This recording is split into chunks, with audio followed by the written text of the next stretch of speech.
दोस्तों, अब सब लोगों को पता ही होगा कि पिछले कुछ सालों से भारत के द्वारा निर्माण किया हुआ हथियारों का डिमांड एक्सपोर्ट मार्केट में बढ़ रहा है और शायद इन्हीं कारणों के वजह से लगातार भारत को एक के बाद एक हथियारों को एक्सपोर्ट करने में जहां पे सफलता मिल रहा है, तो वहीं पे कई सारे और भी देश है जो भारत से हथियारों को खरीदने को लेकर भारत से बातचीत भी कर रहा है। और दोस्तों, भारत के द्वारा एक्सपोर्ट किए जाने वाले इन हथियारों में अगर कोई एक हथियार सबसे अधिक पसंद किया जा रहा है तो वो है ब्रह्मोस मिसाइल। आप लोगों के जानकारी के लिए बता दूं कि एक तरफ जहां पे भारत के द्वारा फिलीपींस को पहली बार की तरह ब्रह्मोस मिसाइलों को एक्सपोर्ट करके एक रिकॉर्ड बनाया गया, तो वहीं पे दूसरी तरफ ब्रह्मोस एरोस्पेस का यह भी कहना है कि करीबन 1 डजन के आसपास मतलब 12 के आसपास ऐसे देश है जो भारत के साथ ब्रह्मोस मिसाइलों को खरीदने को लेकर बातचीत कर रहा है और कुछ देशों के साथ ये बातचीत तो काफी आगे तक पहुंच चुका है। और दोस्तों, इन देशों में जहां पे सबसे अधिक साउथ ईस्ट एशिया के देश मतलब वियतनाम, इंडोनेशिया, मलेशिया, बुर्नी जैसे देश है, तो वहीं पे इसके अलावा मिडिल ईस्ट, एशिया, अफ्रीका और इवन दक्षिण अमेरिकी देश भी भारत से ब्रह्मोस खरीदना चाहता है। और अब रिपोर्टों में यह भी दावा किया जा रहा है कि वियतनाम तो भारत से केवल मात्र ब्रह्मोस नहीं बल्कि ब्रह्मोस से लैस जहाज तक को खरीदना चाहता है। दोस्तों, मीडिया रिपोर्टों के मुताबिक वियतनाम की तरफ से भारत के नेक्स्ट जनरेशन मिसाइल वेसलों को लेकर इंटरेस्ट दिखाया जा रहा है, जो कि कोची शिपयार्ड लिमिटेड के द्वारा इंडियन नेवी के लिए डिजाइन और डेवलप किया जा रहा है। और आप लोगों को बता दो कि इस तरीके के जो जहाज है ये केवल मात्र स्टेल्थ फीचर वाले जहाज ही नहीं है, बल्कि इसमें कई तरीके के आधुनिक सेंसर्स और आधुनिक और ताकतवर तरीन हथियारों को भी इक्विप्ड किया जाएगा। दोस्तों, नेक्स्ट जनरेशन मिसाइल वेसल जहाजों को असल में कोची शिपयार्ड लिमिटेड की तरफ से एक स्टेल्थ और एजल जहाज के रूप में बनाया जा रहा है, जिसका की रडार क्रॉस सेक्शन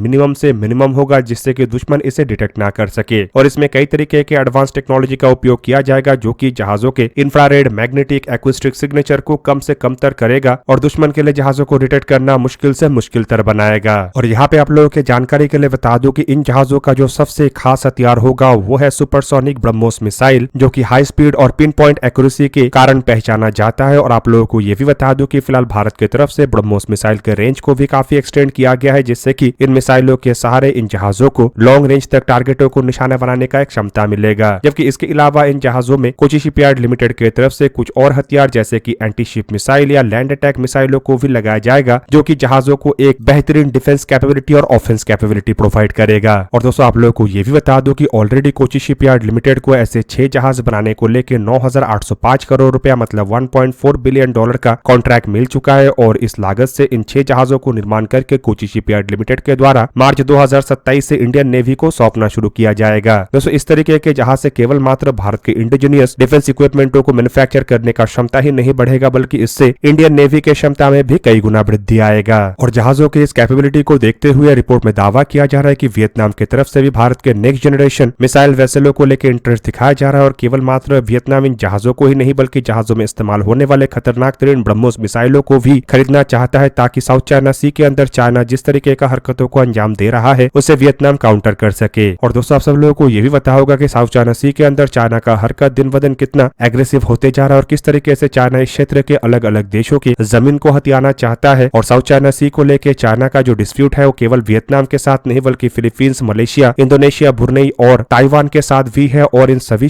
देशों के लगभग सभी क्षेत्रों को साउथ चाइना सी के अंदर चाइना कब्जा करना चाहता है। और दोस्तों, चाइना से लड़ने का सबसे बढ़िया हथियार तो ये ब्रह्मोस मिसाइल ही है, जिन कारणों की वजह से फिलीपींस की तरफ से भारत से ब्रह्मोस मिसाइलों को खरीदा गया है। और अब इंडोनेशिया भी भारत से इन मिसाइलों को खरीदने को लेकर बातचीत कर रहा है। और शायद इन्हीं कारणों की वजह से वियतनाम भी पीछे नहीं रहना चाहता है और चाइना को काउंटर करने के लिए मिसाइलों के साथ साथ जहाजों तक को खरीदने को लेकर इंटरेस्टेड है, ताकि साउथ चाइना सी के डीप अंदर तक वियतनाम की क्षमता में वृद्धि हो। अब दोस्तों, यहाँ पे नेक्स्ट जनरेशन मिसाइल वेसलों को अगर देखा जाए तो ये एक एंटी सरफेस वॉरफेयर कॉर्वेट होगा, जो कि दुश्मन के जमीनी ठिकानों को तबाह करने के लिए खास करके डिजाइन किया जा रहा है। लेकिन इसके पास एंटी शिप मिसाइल कैपेबिलिटी भी होगा, जिससे कि दुश्मन के सरफेस शिप को भी निशाना बना जा सकेगा। इसका खास हथियार ब्रह्मोस क्रूज मिसाइल और एंटी शिप मिसाइल के साथ साथ लैंड अटैक मिसाइल होगा। और ये जो जहाज है ये करीबन 2200 टन का होगा। यहाँ पे आप लोगों को ये भी जान के रखना चाहिए कि जहाजों का खासियत इसका स्टेल्थ, हाई स्पीड और एंटी सरफेस वेपन ही होगा। हालांकि इसके अलावा जहाजों में कई तरीके के ऐसे सेंसर्स का उपयोग किया जा रहा है, जो कि इन जहाजों को और खास बनाता है। रिपोर्ट के मुताबिक ये जो जहाज है ये करीब करीब 105 मीटर लंबा और करीबन 13 मीटर चौड़ा होगा। और जहाज में एक जनरल टेक के LM2500 इंजन का जहाँ पे उपयोग किया जाएगा, तो वहीं पे जहाज का स्पीड भी काफी बेहतरीन होगा। मतलब करीब करीब 35 नॉट के रफ्तार में मतलब 65 किलोमीटर पर आवर के रफ्तार में ये जहाज ट्रैवल कर सकेगा। और इकोनॉमिक स्पीड मतलब 25 नॉट या फिर कहे तो 46 किलोमीटर पर आवर के रफ्तार में इसके अधिकतम रेंज 2800 नॉटिकल माइल या फिर कहे तो 5200 किलोमीटर होगा। जबकि अगर ये मैक्सिमम रफ्तार में ट्रैवल करता है तो इसका जो रेंज है वो 1000 नॉटिकल माइल या फिर कहे तो 1900 किलोमीटर तक होगा। वहीं पे दोस्तों रिपोर्टों में यह भी दावा किया जा रहा है कि ये जो जहाज है ये पानी में करीब करीब 10 दिन तक ऑपरेट कर सकेगा और इसे ऑपरेट करने के लिए 80 सेलर और 13 ऑफिसर्स का आवश्यकता होगा। जहाज में एक सरफेस सर्विलेंस रडार, एक एयर सर्विलेंस रडार, एक ल्यूनेक्स U2 फायर कंट्रोल रडार और एक IRST सिस्टम होगा, जबकि इसके अलावा कवच डिकॉय सिस्टम भी होगा। और हथियार के रूप में 8 ब्रह्मोस मिसाइल के अलावा 32 ऐसे वर्टिकल लॉन्चिंग सिस्टम होगा जिसके सहारे vertical launch surface to air missile या फिर कहे तो very short range air defence systems को दागा जा सकेगा। जबकि इसके अलावा हथियारों के रूप में इसमें एक ओटामलारा 76 मिलीमीटर के super rapid gun mount system, 2